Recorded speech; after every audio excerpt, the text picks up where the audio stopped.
Next अध्याय है अध्याय 3। आपको दिख रहा होगा जो संसद तथा कानून का निर्माण। किसको पढ़ेंगे? संसद तथा कानून का निर्माण। पहले हम समझते हैं जो संसद क्या होता है। संसद के बारे में हम एक्सप्लेन किए हैं अभी।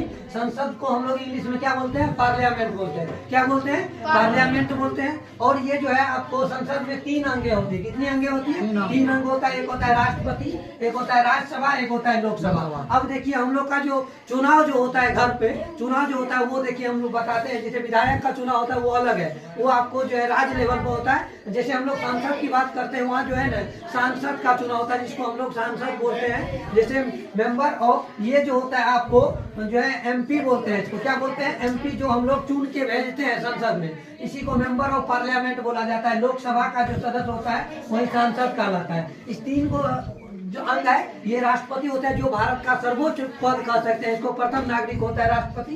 ये जो राज्यसभा जो है, राज्यसभा का चुनाव के बारे में यदि हम लोग देखेंगे चुनाव कैसे होता है तो याद रखना है राज्यसभा का चुनाव क्या होता है? अप्रत्यक्ष रूप से होता है। इसमें जनता जो है भाग नहीं लेती है। सिंपल इतना आपको अभी समझना है। राज्यसभा का चुनाव कैसे होता है? अप्रत्यक्ष रूप से होता है और इसमें जो है जनता भाग नहीं लेती है। जनता इसमें भाग नहीं लेती है। इसका चुनाव जो है अप्रत्यक्ष रूप से होता है। जो भी विधायक या सांसद सबको यहाँ से हम लोग भेजते हैं वही जो है इंटरनली जो है उसका चुनाव होता है। उसको दिखाकर जनता को नहीं बताया जाता है। ये जो आपका सांसद होता है, सांसद का चुनाव आपको देखिएगा, जो सांसद का चुनाव प्रत्यक्ष रूप से होता है। एक प्रत्यक्ष चुनाव होता है, एक अप्रत्यक्ष होता है। अप्रत्यक्ष मतलब समझना है जो दिखाकर नहीं हो, और प्रत्यक्ष मतलब होता है जो दिखाकर हो। दिखाकर हो मतलब होता है जनता के द्वारा जो चुनाव होता है उसको हम लोग क्या बोलते हैं? प्रत्यक्ष चुनाव। जो जनता के द्वारा नहीं चुना जाता है उसको क्या बोलते हैं? अप्रत्यक्ष चुनाव होता है।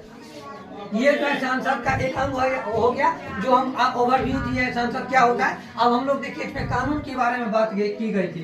कानून के बारे में बात करना है। कानून बनाने के लिए जो है क्या किया जाता है? एक ड्राफ्ट तैयार किया जाता है। क्या किया जाता है? एक ड्राफ्ट मतलब होता है एक हार्ड कॉपी बनाया जाता है, यानी किसी भी पेज पर आपको लिख के पहले बनाया जाता है। उसी को हम लोग क्या बोलते हैं? ड्राफ्ट होता है। वो ड्राफ्ट को जो है हम लोग क्या करते हैं? विधेयक जो है पेश जो होता है, आपको कानून कहिए या विधेयक कहिए, दोनों क्या होता है? बराबर होता है। तो हम लोग जो है क्या करेंगे? राज्यसभा में उस ड्राफ्ट को पेश करेंगे। मान लीजिए हार्ड कॉपी बनाया गया, उस हार्ड कॉपी को हम फर्स्ट ऑफ ऑल कहाँ भेजेंगे? जो है राज्यसभा में भेजेंगे। यदि राज्यसभा पारित कर दिया ये कानून लागू होना चाहिए, उसके बाद ये कहाँ भेजेगा? लोकसभा को भेजेगा। लोकसभा यदि उस पर साइन मोड़ कर देता जहाँ ये कानून सही है, सबके हित में है, सबको जो है ये जो भी जनता है उसका जो है ना सुरक्षा और अच्छा से काम करेगा, उस पर लाभ होगा जनता को, उसके लिए जो है सांसद ये भी लोकसभा का सदस्य क्या करेगा? उस पर साइन कर देगा। वो साइन करने के बाद ये दोनों साइन करने के बाद किसके पास जाएगा वो ड्राफ्ट? ये जाएगा आपको राष्ट्रपति के पास। राष्ट्रपति जो है अंतिम होता है। राष्ट्रपति क्या होता है? अंतिम होता है।